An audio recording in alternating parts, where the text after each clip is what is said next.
Hello दोस्तों, welcome to my YouTube channel. एक बार फिर से आप सभी का मेरे यूट्यूब चैनल पे बहुत बहुत स्वागत है। आइए आज हम लोग देखते हैं, पिछले क्लास में हम लोगों ने देखा था हिंदी भाषा एवं बोली के क्षेत्र विस्तार में हिंदी में के अंतर्गत, हिंदी भाषा के अंतर्गत 5 उपभाषाएं हैं। उपभाषाओं की जानकारी हमने पिछले वीडियो में देख ली थी कि उपभाषाएं 5 हैं। एक है पश्चिमी हिंदी, पश्चिमी हिंदी, दूसरा है पूर्वी हिंदी, पूर्वी हिंदी, तीसरा पहाड़ी हिंदी, पहाड़ी हिंदी, राजस्थानी हिंदी, राजस्थानी हिंदी, और 5वें नंबर पे बिहारी हिंदी, बिहारी हिंदी।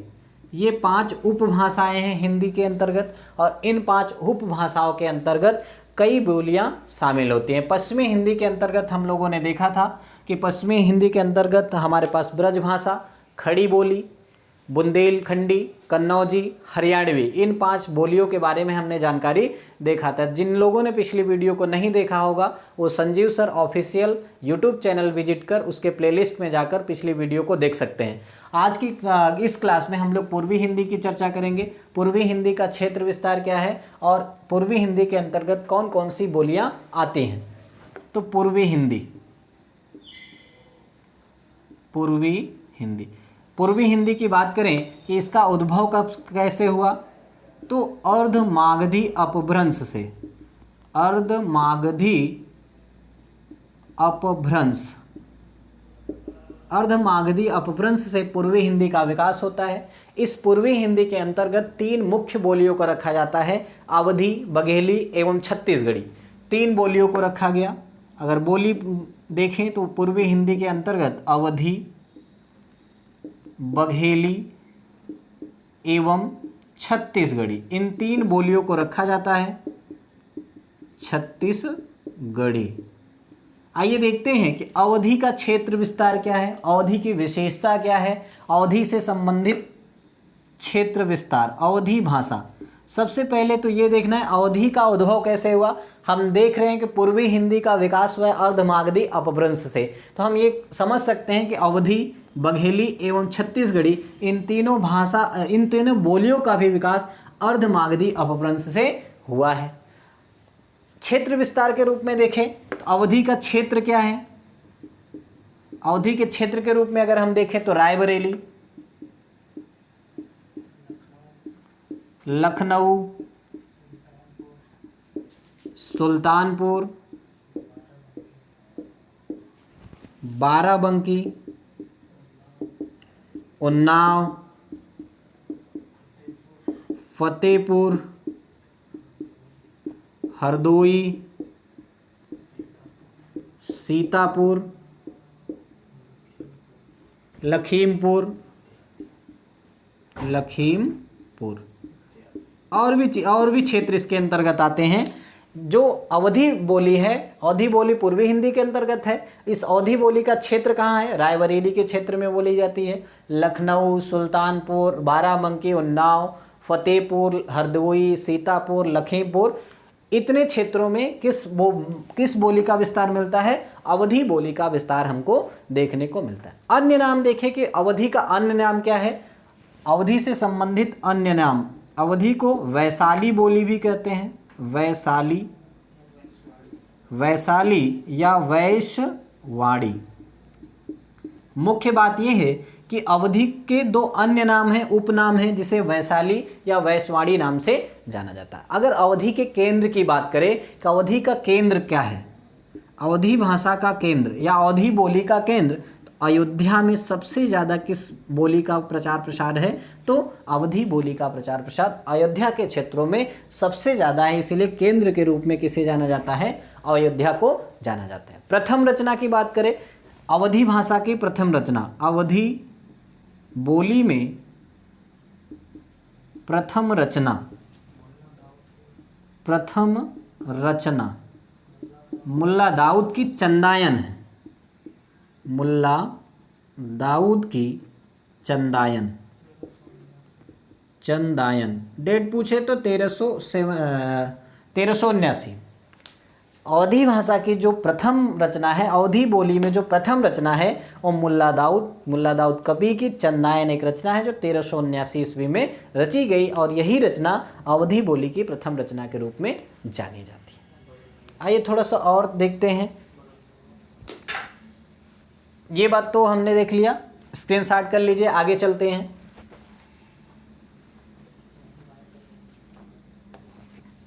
थोड़ा सा रब कर लेते हैं, आगे चलते हैं। वैशाली और वैश्वाड़ी इसका अन्य नाम है और अवधी बोली में प्रथम रचना मुल्ला दाऊद की चंदायन है। और अन्य रचनाओं की अगर बात करें तो पद्मावत भी किस बोली में रचा गया, किस भाषा में रचा गया, तो अवधी भाषा में रचा गया। और ये किसकी रचना है? जायसी जी की, मलिक मोहम्मद जायसी। सबसे बड़ी चीज़ क्या है कि पद्मावत जो एक रचना है इसे हिंदी साहित्य का अनुपम निधि कहा जाता है। हिंदी साहित्य का अनुपम निधि। पद्मावत एक ऐसी रचना है जो हिंदी साहित्य के अनुपम निधि के तौर पर जानी जाती है। सबसे विशेष बात, कुदबन की मृगालवती रचना भी अवधी भाषा की रचना है। तो अवधी भाषा से क्षेत्र विस्तार हमने देखा, पद्मावत देखा, इसके बाद में हमने देखा कि इसके अन्य नाम क्या है। अवधी भाषा के वैशाली एवं वैश्वाड़ी इसके अन्य नाम है, पद्मावत है। इसके साथ ही साथ में प्रथम रचना के तौर पे देखा मुल्ला दाऊद की चंदायन। रामचरितमानस भी अवधी भाषा की सबसे प्रसिद्ध महाकाव्य है, महाकाव्य के तौर पे जाना जाता है। पद्मावत के बाद में अगर एक और चर्चा करें कि एक ऐसी रचना है या बहुत ही फेमस रचना है या महाकाव्य के तौर में जाना जाता है जिसे हम कहते हैं रामचरितमानस। रामचरितमानस की रचना तुलसीदास ने की थी। तुलसीदास, आपके सवालों में पूछा जाता है रामचरितमानस में कितने कांड हैं, तो 7 कांड हैं। कितने कांड हैं भैया? 7 कांड रामचरितमानस में शामिल है।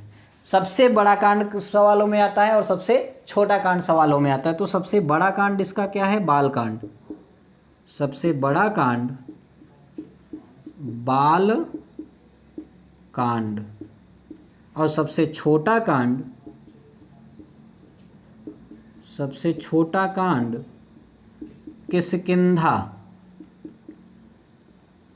किष्किंधा कांड।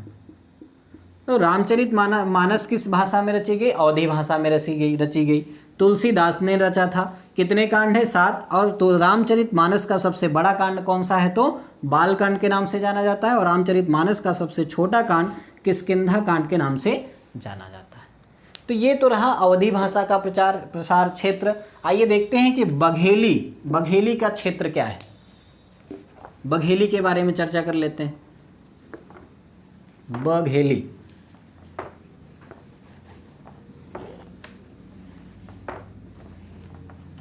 अवधी भाषा को हमने देखा। दूसरे नंबर पे बघेली है। बघेली का भी उद्भव अगर देखा जाए तो अर्धमागधी अपभ्रंश से हुआ है। क्यों? क्योंकि ये पूर्वी हिंदी उपभाषा के अंतर्गत आता है। इसके क्षेत्र विस्तार को देखें तो रीवा, जबलपुर क्षेत्र है, रीवा, जबलपुर और कटनी। इन क्षेत्रों में, एमपी के क्षेत्र हैं ये, एमपी के क्षेत्रों में लगभग बघेली भाषा का विस्तार और इसका क्षेत्र विस्तार हमको देखने को मिलता है। थर्ड में क्या है? छत्तीसगढ़ी की अगर बात करें हम लोग, छत्तीसगढ़ी का भी उद्भव हम अगर देखें तो कहाँ से हुआ है? छत्तीसगढ़ी का उद्भव हमारा अर्धमागधी अपभ्रंश से माना जाता है। इसके क्षेत्र विस्तार की बात करें और एक छत्तीसगढ़ी के अन्य नाम से सवाल पूछता है। इसका अन्य नाम है लरिया या खलताही। 2 इसके अन्य नाम हैं। पूछा जाता है कि खलताही किस बोली को कहते हैं? तो छत्तीसगढ़ी बोली को। लरिया किसको कहते हैं? तो छत्तीसगढ़ी बोली को कहते हैं। और विशेष बात क्या है? छत्तीसगढ़ जंगलों से भरा है। छत्तीसगढ़ में ज़्यादा जंगल है, इसलिए अन्य नाम इसे दंडकारण्य भी कहते हैं।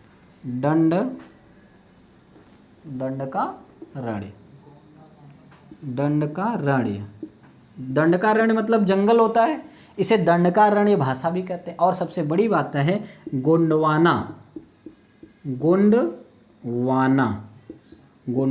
भाषा।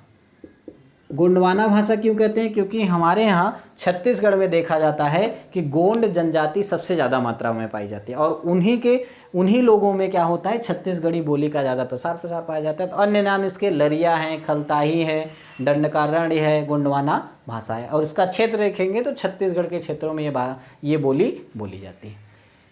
तो पश्चिमी हिंदी की बात हमने करी थी पिछले वीडियो में। आज के वीडियो में हमने चर्चा करी पूर्वी हिंदी का क्षेत्र विस्तार क्या होगा, इसका जन्म कैसे हुआ, अर्धमागधी अपभ्रंश से हुआ, कौन कौन सी बोलियां इसमें शामिल हैं, अवधी, बघेली और छत्तीसगढ़ी, इनके क्षेत्र विस्तार की चर्चा करी। तीसरे नंबर पे है पहाड़ी हिंदी। आइए देखते हैं पहाड़ी हिंदी का क्षेत्र विस्तार क्या है। पहाड़ी हिंदी का क्षेत्र विस्तार, पहाड़ी हिंदी बहुत विशेषकर सवालों में नहीं है, लेकिन हम इसके क्षेत्र विस्तार की चर्चा करेंगे, जानेंगे कि इसका क्षेत्र विस्तार क्या है, कौन कौन से स्थानों पर पहाड़ी हिंदी का ज़्यादा चलन होता है। तो पहाड़ी हिंदी, पहाड़ी हिंदी, पहाड़ी हिंदी का अगर हम लोग उद्भव देखें तो ब्राचड़ अपभ्रंश से, इसका उद्भव कहाँ से माना जाता है, ब्राचड़ अपभ्रंश से। और मूल बात यह है कि पहाड़ी हिंदी के अंतर्गत 3 भाषाओं को रखा जाता है, 3 बोलियों को रखा जाता है, गढ़वाली, कुमाऊनी। मूल यही 2 हैं, गढ़वाली एवं कुमाऊनी। कहीं कहीं किताबों में आप पढ़ोगे तो मलयाली भी लिखा रहता है। तो मुख्य जो इसकी बोलियां हैं गढ़वाली है और कुमाऊनी है। इनको 2 भागों में बांटा जाता है पहाड़ी हिंदी को, 2 भाग में, एक पश्चिमी पहाड़ी के क्षेत्र विस्तार की अगर बात करें तो उत्तराखंड का जौनसारी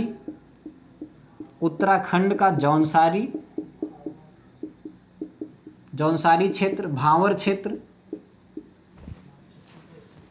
हिमाचल प्रदेश के अंतर्गत जाएंगे तो शिमला, कांगड़ा, मंडी, चंपा, सिरमौर आदि ऐसे कई स्थान हैं, कई ऐसे क्षेत्र हैं जहाँ पे,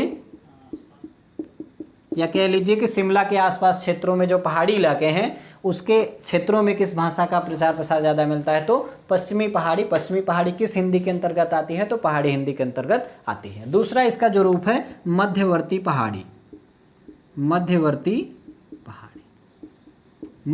पहाड़ी में जो शामिल किए गए हैं गढ़वाली और कुमाऊनी। इन 2 बोलियों को शामिल किया गया है, गढ़वाली और कुमाऊनी, जो विशेषकर उत्तराखंड के इलाके में क्या होता है, बोला जाता है। तो ये आज की वीडियो, यहीं तक हम लोगों की वीडियो रहेगी। नेक्स्ट क्लास में हम लोग देखेंगे कि राजस्थानी हिंदी के अंतर्गत कौन कौन सी बोलियां हैं और बिहारी हिंदी के अंतर्गत कौन कौन सी बोलियां हैं। आज के लिए इतना ही, बहुत बहुत शुक्रिया, धन्यवाद।